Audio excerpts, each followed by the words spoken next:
আজ বেড়াতে গিয়েছিলাম মুশরিকার দাদুর বাবার পৈতৃক বাড়িতে। অসম্ভব সুন্দর, ছবির মতো একটা গ্রাম। অজানা কিছু ইতিহাস লুকানো আছে এখানের মাটিতে, না আসলে তো জানতেই পারতাম না। জানতে হলে পুরো ভিডিওটার সাথেই থাকুন।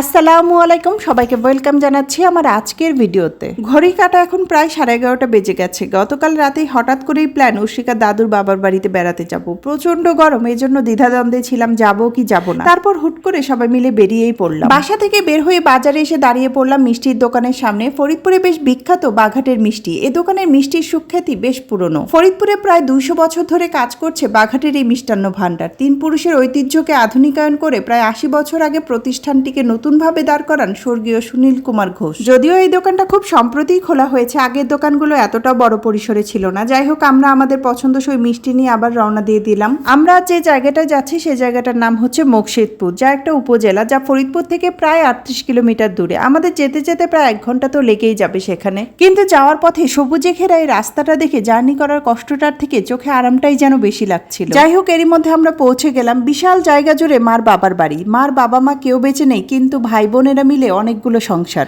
আমরা প্রথমেই আমার এক খালা শাশুড়ি বাড়িতে উঠি, ওখানে কিছুটা সময় রেস্ট নিয়ে তারপর অন্য মামাদের বাড়িতে যাব। এখানে আমরা মূলত কবর জিয়ারত করতে যাচ্ছি। বাড়ির পাশেই হচ্ছে পারিবারিক কবর। কবর জিয়ারত করা শেষ করে আবার চলে যাচ্ছি আরেক মামার বাড়ি। খালার বাড়ি থেকে মামার বাড়ির রাস্তা অনেকটাই দূর, প্রচন্ড গরম, একটুও বাতাস নেই। তারপরও গাছের ছায়ায় আশেপাশের সবকিছু দেখতে দেখতে যেতে ভালোই লাগছে। যদিও ঘামতে ঘামতে মনে হচ্ছিল গরমটা যদি আরেকটু কম থাকতো তাহলে মনে হয় বেশি ভালো হতো। তো যাই হোক, এরই মধ্যে অনেকটা রাস্তা পেরিয়ে আমরা চলে এসেছি মামার বাড়িতে। এখানে আমাদের জন্য আসলে দুপুরের খাবারের আয়োজন করা হয়েছে। এরই মধ্যে আমরা সবাই খেতে বসেও গেছি। আলহামদুলিল্লাহ, খাবারের আয়োজন খুবই ভালো ছিল। খাবার শেষে এরই মধ্যে মামির কাছ থেকে ঈদ সালামিও পেয়ে গেলাম।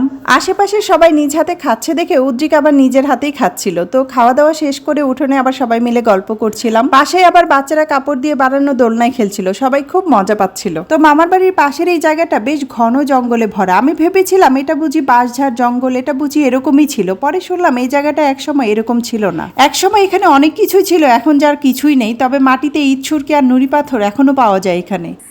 এইটা হলো নীলকুঠি। এইখানে 300 বছর আগে একটা নীল চাষ করা হইতো। এই পাশে একটা পুকুর আছে, সেই পুকুরে নীল চাষ করা হইতো, তার জন্য এটার নাম নীলকুঠি। এটা কত বছর আগে? 300 বছর আগে। 300 বছর আগে থাকতো এখানে? এখানে রাজারা থাকতো। রাজারা থাকতো? তখন কি বাড়ি ঘর ছিল নাকি? হ্যাঁ, এই দিক দিয়ে বাড়ি ঘর ছিল, ওইদিকে একটা সুন্দর একটা রাজাদের বাড়ি ছিল। এখন নাই ওই বাড়ি? এখন নাই। ও, বাড়ি নাই, শুধু এখন এই জায়গাটা আছে। হ্যাঁ, পতির জায়গাটা আছে, যেখানে এক সময় 300 বছর আগে নীল চাষ করা হতো। এখন এটা ঝোপঝাড়, বাঁশঝাড়, যার অনেক কিছু জানে এই ছোট্ট মেয়েটা, যার নাম হচ্ছে সেতু।